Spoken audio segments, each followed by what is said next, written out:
Bonsoir à tous, bienvenue dans votre JTM en direct sur KTV. Nous sommes le jeudi 6 juin et la une de cette édition, le Rassemblement national prépare les élections municipales. Après les récentes élections européennes et le score historique obtenu par le parti à Mayotte, sa présidente Marine Le Pen a pris la parole et s'est exprimée sur cette actualité. Présents à Paris, Anne-Constance Nguena et Daniel Dunon sont allés à sa rencontre à l'Assemblée nationale pour recueillir sa réaction. Un sujet signé Jaïdi Maoulida, au montage Leslie Vimonet. Marine Le Pen est une femme pleinement satisfaite. Les résultats à Mayotte lors des dernières élections européennes ne sont pas passés inaperçus.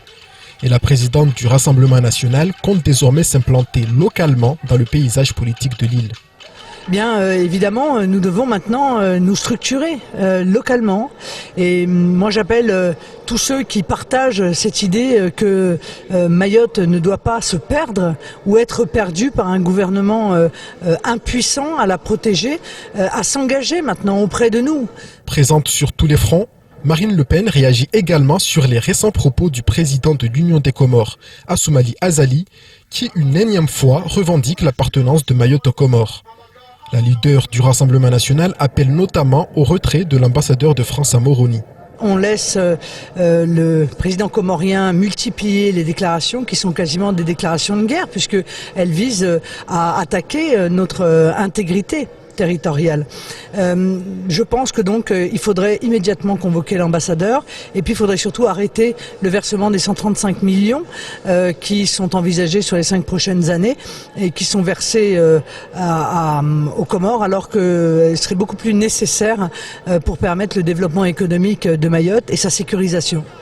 Comme pour la plupart des forces politiques présentes sur l'île au parfum, Marine Le Pen met également en lumière l'échec des élus locaux qui, selon elle, manquent de courage et de volonté. On voit bien que c'est aussi un signal lancé aux élus locaux, ce résultat des européennes. Ils n'ont pas fait le travail qui était attendu d'eux. Ils sont tombés dans la facilité, très certainement, ou dans la soumission à ce qu'ils envisagent comme une fatalité. Il n'y a pas de fatalité à Mayotte. Il y a juste une absence de volonté politique. Après son plébiscite sur notre territoire, Marine Le Pen attend bien continuer à se battre au sein des instances pour interpeller le gouvernement sur la politique migratoire à mener au sein du département. Elle fait par ailleurs la promesse aux Mahorais de revenir sur l'île dans le futur. Politique, toujours après l'Assemblée nationale, le Sénat a entamé lundi l'examen du projet de loi sur la transformation du système de santé. Au cœur des échanges, la question de la désertification médicale. Les sénateurs ont toute la semaine pour examiner les quelques 700 amendements que contient le projet. Le vote solennel est prévu le mardi 11 juin à l'issue de la première lecture. Lundi, les Outre-mer se sont invités dans les débats avec le sénateur de Guadeloupe, Dominique Théophile. Membre de La République En Marche, il va proposer plusieurs amendements spécifiques à Mayotte. Je vous propose de l'écouter lors de son discours au Sénat. Ma Santé 2022 va mettre en place des outils numériques pour les patients et les professionnels. Ordonnance électronique, espace numérique de santé et développement de la télésanté. Ces nouvelles technologies devraient participer à une mise en cohérence et déboucher sur de nouvelles synergies entre professionnels libéraux, hospitaliers et médico-sociaux. Il s'agira de s'assurer de la protection des données de santé de tous les Français à tous les âges de la vie. Enfin, je ne pourrais terminer sans évoquer les Outre-mer et les enjeux de santé auxquels ils doivent faire face. Ma Santé 2022 pour l'Outre-mer, c'est d'abord une agence de santé pleinement fonctionnelle que nous devons au département de Mayotte et aux Mahorais afin de pouvoir gérer au plus proche et au mieux l'organisation des soins de ce territoire. Notre groupe présentera plusieurs amendements pour développer l'attractivité du territoire et désengorger le système de santé local. Social dans votre 19h, la direction de la jeunesse, des sports et de la cohésion sociale vient de lancer une campagne de communication sur la protection juridique des majeurs. À Mayotte, des centaines de personnes peuvent prétendre à la curatelle ou encore la tutelle, des dispositifs méconnus qui permettent d'accompagner les familles grâce aux 2 associations mandatées sur le territoire. Ce matin, nous recevions le directeur de la DGSCS qui nous explique les démarches à suivre. Au montage, Leslie Vimonet. En déclinaison du schéma régional des mandataires judiciaires à la protection de majeurs et des délégués aux prestations familiales 2016-2020 de Mayotte, la DJSCS lance une campagne de communication sur la protection juridique des majeurs. on a des droits quand on est en situation difficile. Ouais. C'est ce qu'on appelle les majeurs protégés. Alors, On parle bien de personnes handicapées. Alors, pas forcément handicapées. En incapacité, pendant un certain temps, de pouvoir assurer soi-même son quotidien, son administration, et ainsi de suite. Imaginez, vous avez un accident, vous êtes cloué dans un lit d'hôpital pendant 6 mois, vous êtes incapable de signer quoi que ce soit, vous allez avoir besoin d'aide. Vous êtes, à ce moment-là, dans une situation où vous pouvez demander, bien évidemment, être accompagné. Et vous avez raison, Patrick, il y a aussi ceux qui sont avec un handicap qui va durer toute leur vie et qu'il va falloir aussi accompagner. Donc on a plusieurs systèmes pour pouvoir aider ces personnes-là. Alors souvent c'est la famille qui aide, mais cette famille peut être accompagnée par des professionnels. Cette campagne doit permettre d'informer la population sur les démarches à suivre pour les familles qui souhaitent qu'un de leurs proches bénéficie des dispositifs tels que le placement sous curatelle. La curatelle, par exemple, c'est quelqu'un qui est en capacité de vous aider à faire votre quotidien administratif. Des papiers, à remplir pour vous des documents. Donc il a la signature. Souvent, il a un regard sur vos comptes en banque pour éviter que vous ne soyez dans une dépense excessive. Pour ceux qui savent pas très bien compter, qui ont des problèmes de calcul.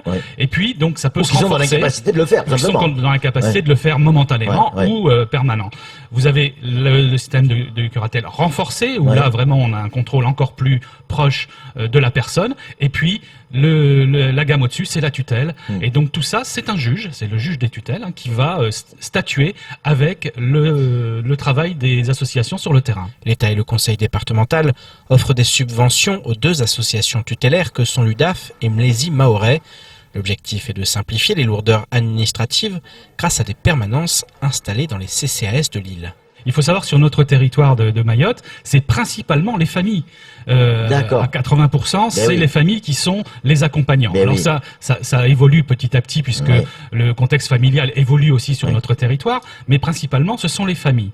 On a actuellement plus de 500 personnes qui sont sous tutelle, sous curatelle, enfin qui sont sous mandat de protection judiciaire, et on estime grosso modo qu'il y a 1500 personnes qui pourraient en bénéficier sur le territoire. Et qui n'en bénéficient pas. Qui n'en bénéficient pas encore actuellement, parce que justement les systèmes sont méconnus, parce que c'est toujours un peu difficile de dire qu'on a quelqu'un qui a un handicap à la maison, qui a une difficulté. Il y a toujours une petite difficulté sociale de reconnaître qu'on a à la maison quelqu'un qui va pas bien.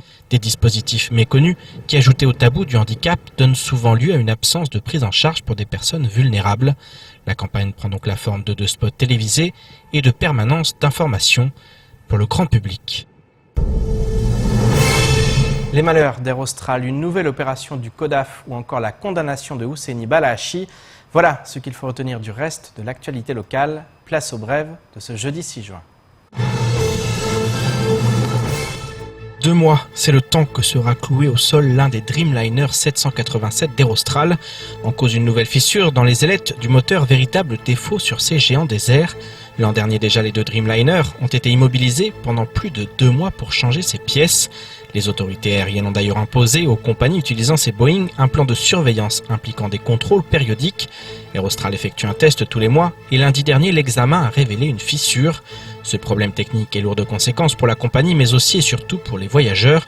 Selon Marie-Joseph Mallet, PDG d'Air Austral, c'est un coup dur qui survient dans la plus mauvaise des périodes.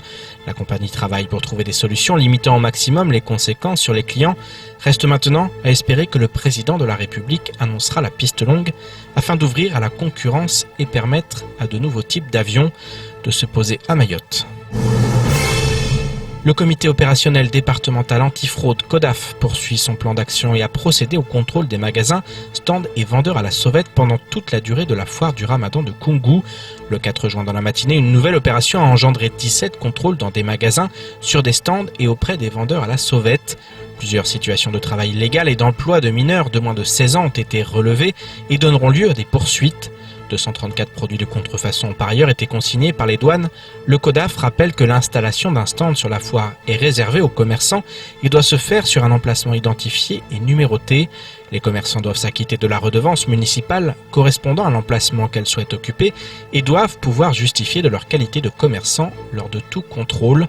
Les ventes à la sauvette et la brouette sont interdites. D'autres contrôles sont d'ores et déjà prévus dans les prochaines semaines. Le 3 octobre dernier, Ousseni Balahachi avait été jugé en comparution immédiate suite à une affaire l'opposant à 4 gendarmes.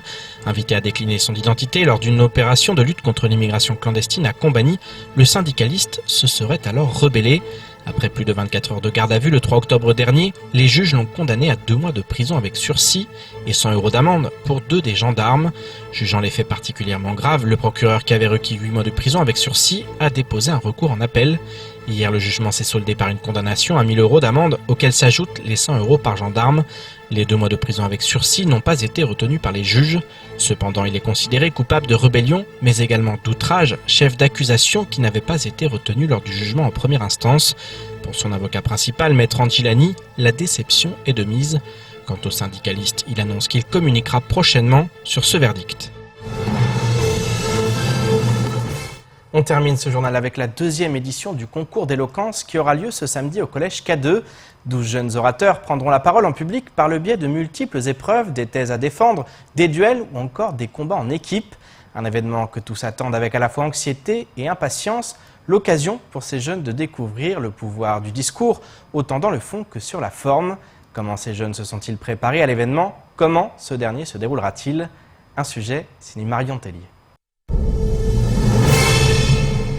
Ils sont en classe de 4e ou de 3e et déjà, ces élèves du collège de Kaweni 2 apprennent à manier les mots en s'exprimant sur diverses thématiques, de la religion au rôle qu'occupent les hommes et les femmes dans la société, en passant par les conséquences des réseaux sociaux sur tout un chacun. Pouvoir s'exprimer et convaincre un auditoire sont autant de compétences qu'ils développent au fil des séances d'entraînement proposées au sein de l'établissement.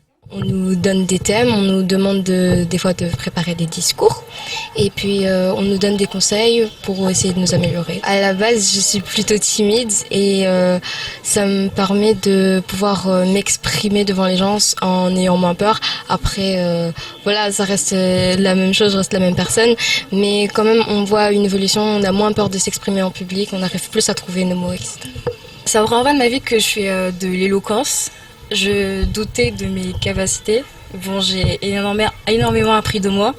Je savais pas que j'étais capable de parler comme ça devant tout le monde. Samedi 8 juin, 12 de ces orateurs prendront la parole au sein de l'amphithéâtre du lycée Mamoudzou Nord. Un concours d'éloquence qui, pour sa 2e édition, se déroulera en plusieurs épreuves. Des discours, des duels ou encore des prestations collectives. Le samedi matin, nous allons leur donner des questions de combat oratoire où ils vont devoir défendre leur cause en équipe. Donc 2 contre 2. Donc ils auront seulement 1 heure pour trouver des arguments et des contre-arguments et essayer de convaincre le public. L'ultime épreuve de ce concours, le duel des titans. Les professeurs devront alors désigner 2 élèves parmi les participants pour un affrontement final sur un thème communiqué le matin même. Les épreuves débuteront dès 10h et devraient se poursuivre jusqu'à midi. À leur issue, tous les élèves auront le droit à une récompense, une sortie bateau pour une journée entre îlot et mer.